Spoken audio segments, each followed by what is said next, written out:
ഈ പൊന്നമ്മയെ എന്തിനാണ് V D Satheesan കെട്ടിപ്പിടിക്കുന്നത്?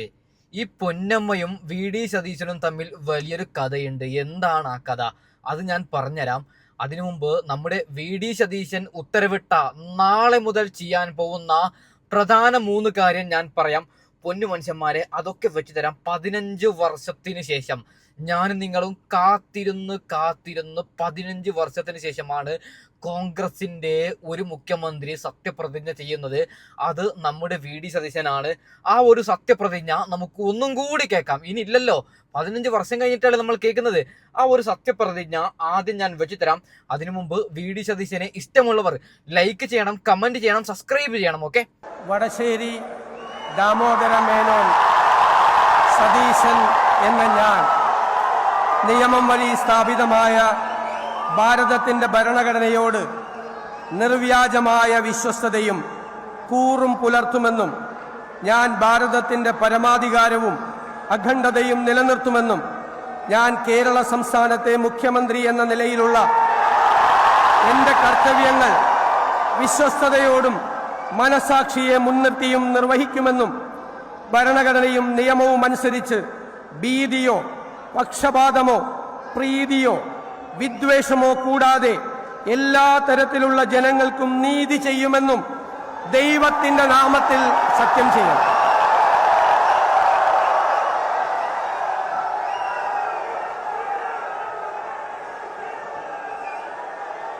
ഞാൻ വടശ്ശേരി ദാമോദര മേനോൻ സതീശൻ എന്ന ഞാൻ കേരള സംസ്ഥാനത്തെ മുഖ്യമന്ത്രി എന്ന നിലയിൽ എന്റെ പരിഗണനയിൽ കൊണ്ടുവരുന്നതോ എന്റെ അറിവിൽ വരുന്നതോ ആയ ഏതെങ്കിലും വിഷയം അങ്ങനെയുള്ള മന്ത്രി എന്ന നിലയിലുള്ള എന്റെ കർത്തവ്യങ്ങളുടെ മുറപ്രകാരമുള്ള നിർവഹണത്തിന് ആവശ്യമാകുന്നതൊഴികെ ഞാൻ ഏതെങ്കിലും ആൾക്കോ ആളുകൾക്കോ നേരിട്ടോ നേരിട്ടല്ലാതെയോ അറിയിച്ചു കൊടുക്കുകയോ വെളിപ്പെടുത്തി കൊടുക്കുകയോ ചെയ്യുകയില്ലെന്ന് ദൈവത്തിന്റെ നാമത്തിൽ സത്യം ചെയ്യുന്നു.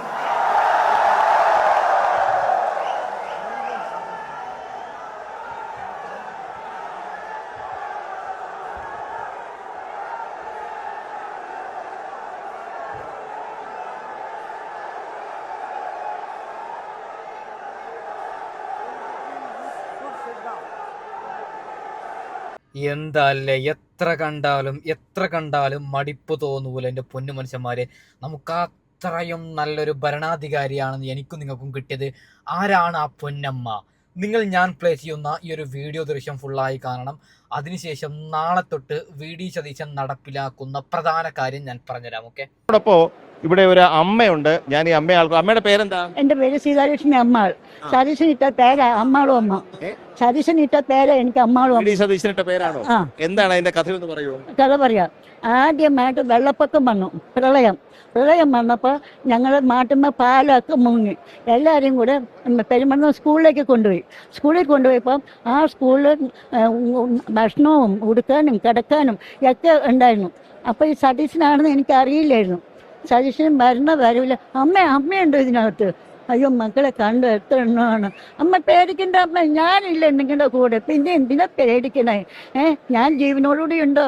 നിങ്ങൾക്ക് ഭക്ഷണവും ഉടുക്കാനും കഴിക്കാനും കിടക്കാനും ഒക്കെ തന്നെ. ഈ പറയുന്ന നിമിഷം കൊണ്ട് സ്കൂൾ മുങ്ങിയപ്പോൾ പറഞ്ഞു, നിങ്ങൾ വിഷമിക്കേണ്ട, നമുക്ക് 3-ാം നിലയിൽ ഒരു ഇത് കിട്ടിയിട്ടുണ്ട്, അവിടേക്ക് ഞാൻ നിങ്ങളെ കൊണ്ടുപോകാന്ന് പറഞ്ഞു. പെരുമ്പറന്നയിൽ 3-ാം നിലയിൽ ഞങ്ങളെ കൊണ്ടുപോയി. ഞങ്ങൾക്ക് ഇഷ്ടം പോലെ. ഇന്നും അയാളുടെ പേര് ഓർക്കാത്ത ദിവസമില്ല കൂട്ടാ. സത്യം പറയാതെ എനിക്ക് പെറ്റ മക്കളില്ല. 2 മക്കളെയും കൊണ്ടുപോയി. എനിക്ക് തന്നില്ല ദൈവം. ഇങ്ങനെ എനിക്ക് പെറ്റാത്ത മക്കൾ. നിങ്ങൾ എൻ്റെ മക്കളാ. മകനെ പോലാണോ? ആ, മകനെ പോലെയല്ല, മകൻ തന്നെയാണ്, മകനാണ്. അങ്ങനെയൊക്കെ ഞാൻ അമ്മയാണ്. അമ്മേന്റെ എവിടെ ഉണ്ടെങ്കിലും വിളിച്ച് കൂട്ടിപ്പിടിക്കും. കയ്യിലൊരു ചിത്രമൊക്കെ ഉണ്ടല്ലോ. ആ, അതുകൊണ്ട് ഒരു ഫോട്ടോ ഇനിയുണ്ട്. ഇതൊക്കെ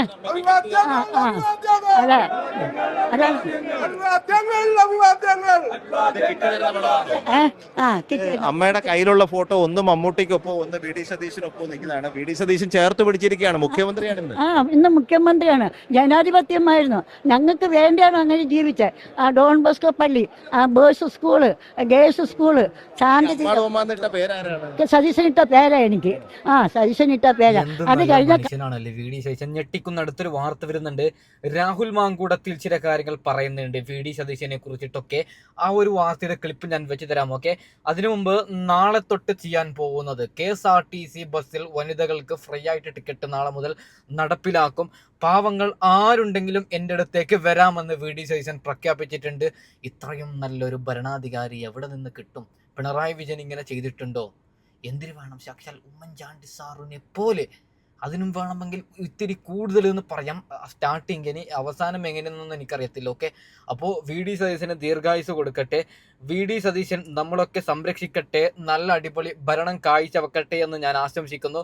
നമ്മുടെ രാഹുൽ മാങ്കൂടത്തിൽ ചില കാര്യങ്ങൾ പറയുന്നുണ്ട്. നിങ്ങൾ അതും ജസ്റ്റ് ഒന്ന് കേൾക്കണം. ഓക്കെ, ജനപ്രതിയായത് ജനീഷ് വരുന്നത് വ്യക്തിപരമായി കുറേയേറെ, അതായത് നമുക്ക് എന്തെങ്കിലും കിട്ടുമ്പോൾ ഒരു സന്തോഷം ഉണ്ടാവില്ലേ? ആ സന്തോഷം തന്നെ ജനീഷ് വരുമ്പോൾ ഉണ്ട്.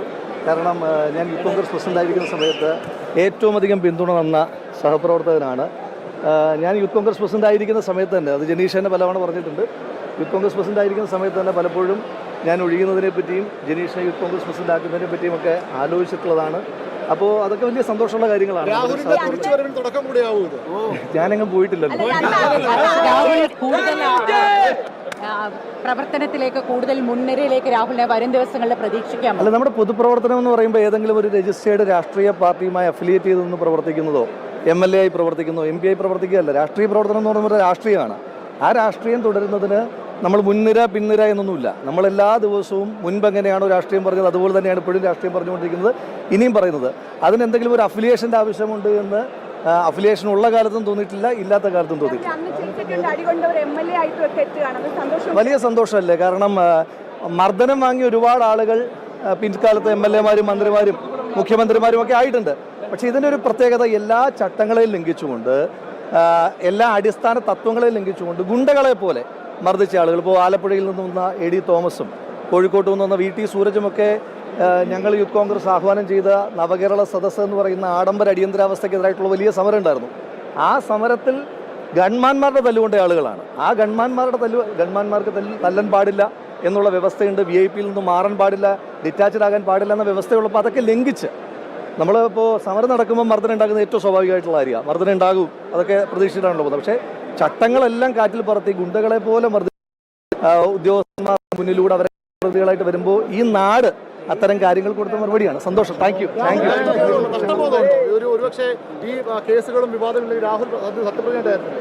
ഞാൻ ഇന്നലെ എന്താണോ ചെയ്ത രാഷ്ട്രീയ പ്രവർത്തനം അത് തന്നെ ഇന്നും ചെയ്യുന്നുണ്ട്, നാളെയും ചെയ്യും. അതിനകത്ത് പ്രത്യേകിച്ച് ഈ നിങ്ങൾ ഉദ്ദേശിക്കുന്ന ജനപ്രതിനിധി എന്നുള്ള നഷ്ടബോധമൊക്കെ ആണെങ്കിൽ ഒരു 10-20 വർഷക്കാലമായി രാഷ്ട്രീയ പ്രവർത്തനം സജീവമായിട്ട് തുടങ്ങി. അതിനകത്താകെ 1.5 വർഷക്കാലം മാത്രമാണ് ജനപ്രതിയായത്.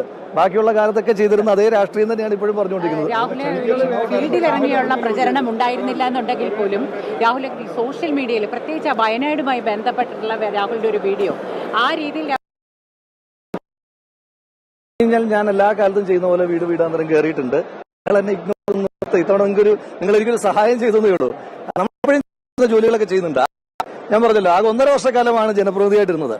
ജനപ്രതിനിധിയാണ് രാഷ്ട്രീയത്തിന്റെ അവസാനം എന്ന് വിചാരിക്കുന്ന ഒരാളല്ല ഞാൻ. കുറേയും കൂടെ പാർട്ടിയിലുള്ള സമയത്തും പലപ്പോഴും പല തെരഞ്ഞെടുപ്പുകളിലും വരുമ്പോഴൊക്കെ ഞാൻ നേതാക്കന്മാരോട് പറയാറുണ്ട്, എനിക്ക് പാർട്ടി പ്രവർത്തനമാണ്, പാർട്ടി ഭാരവാഹിത്വങ്ങളോടാണ് താല്പര്യം, ഒരു പാർട്ടിക്കാരനാണ് ഞാൻ.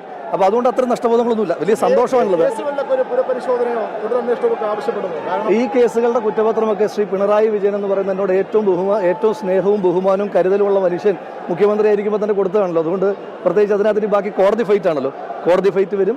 ആ കോടതി ഫൈറ്റ് കഴിയുമ്പോൾ നിങ്ങൾ പറഞ്ഞ കാര്യങ്ങളെല്ലാം നിങ്ങൾക്ക് തന്നെ തിരുത്തേണ്ടി വരും. ഇന്നത്തെ ദിവസം നമുക്ക് മറ്റു കാര്യങ്ങളിലേക്ക് പോകണ്ട. എന്തായാലും ശ്രീ VD സതീശന്റെ നേതൃത്വത്തിലുള്ള ബാലൻസ്ഡ് ആയിട്ടുള്ള ബാലൻസ് എന്ന് പറയുമ്പോൾ കേരളത്തിൻ്റെ ടോട്ടൽ റെപ്രസെൻറ്റേഷൻ വന്നിട്ടുണ്ട്. ഏറ്റവും സീനിയർ ആയിട്ടുള്ള മന്ത്രിമാരുണ്ട്, ഏറ്റവും ജൂനിയർ ആയിട്ടുള്ള മന്ത്രിമാരുണ്ട്, പിന്നെ മുഖ്യമന്ത്രി ഉൾപ്പെടെ പുതുമുഖമായിട്ട് വരുന്നു എന്നുള്ളത് മൊത്തത്തിൽ കേരളത്തിന് തന്നെ ഒരു നെക്സ്റ്റ് ജനറേഷനിലേക്ക് ലീഡർഷിപ്പിൻ്റെ ട്രാൻസ്ഫോർമേഷൻ. കാരണം എനിക്ക് തോന്നുന്നു ഒരു 80s ശേഷം നെക്സ്റ്റ് ജനറേഷനിലേക്ക് ലീഡർഷിപ്പ് ട്രാൻസ്ഫോർമേഷൻ കേരളത്തിൻ്റെ മുഖ്യമന്ത്രിയാകുന്ന വ്യക്തിയാണ് ശ്രീ VD സതീശൻ.